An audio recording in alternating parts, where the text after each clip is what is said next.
Well, first of all, I would like to wish everyone a happy Memorial Day. I guess Memorial Day, Veterans Day, Independence Day, all have this, military freedom type atmosphere to them.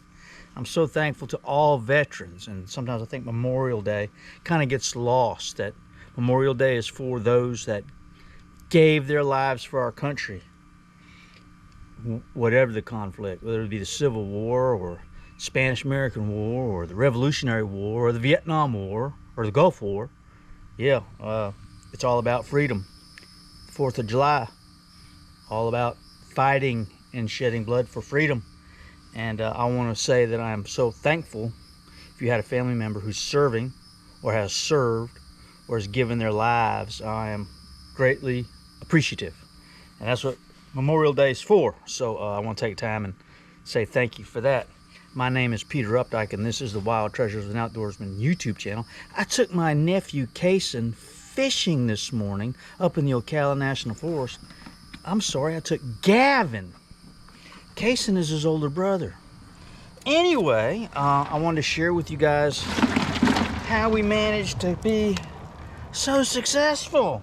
We got there and we fished for about 2 hours. We didn't do very much, and then all of a sudden we found bedded bluegills, and I was lucky enough I had bought some crickets, and we had paddled around the lake in our canoe and came across a spot that had a bunch of beds in it, so we pulled there on the shore and we re-rigged our lines for crickets. And what we would do is we would cast past the beds and then pull the crickets with a split shot about 12 inches in front of the hook. No bobber.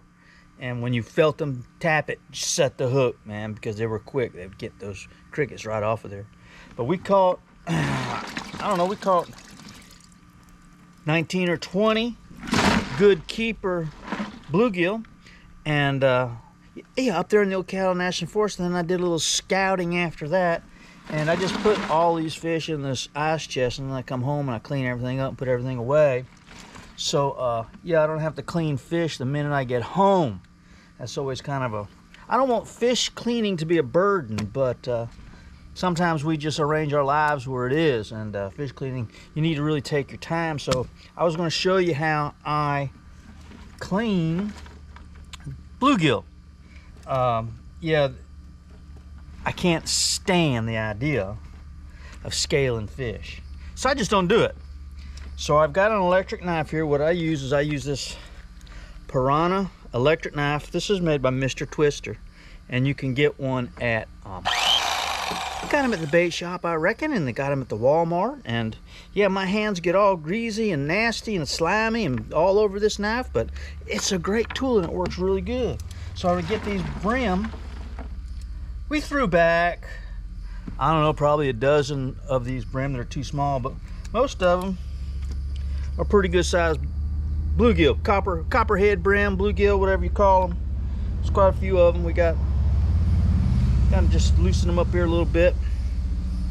I'm going to and I've got my pan. I put the little fillets. You only end up with little fillets about this long. Now I do eat the backs and I eat the tails, the bony back spine area. I don't bother with rib cage. Okay, my wife doesn't like bones, and I don't blame her. I don't like bones either. But I'm going to adjust the camera here and show you how I use an electric knife to fillet a bluegill. So let's see if I can do this here without messing up the video. I'll just aim this thing right down here. Where are we at? Oh, right here.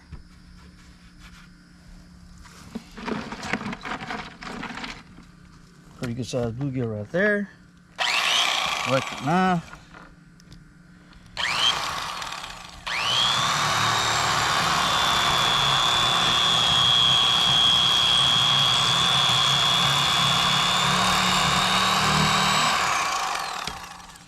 Flip it over.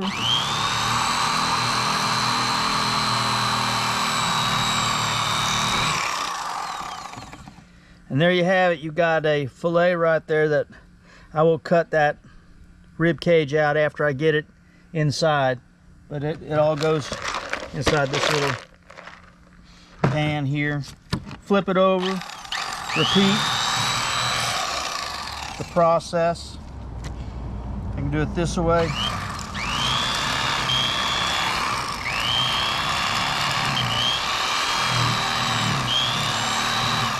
Taking the time and going slow.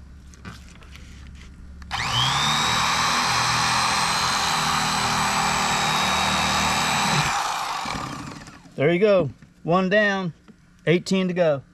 All right, we love you guys. Talk to you soon. See you.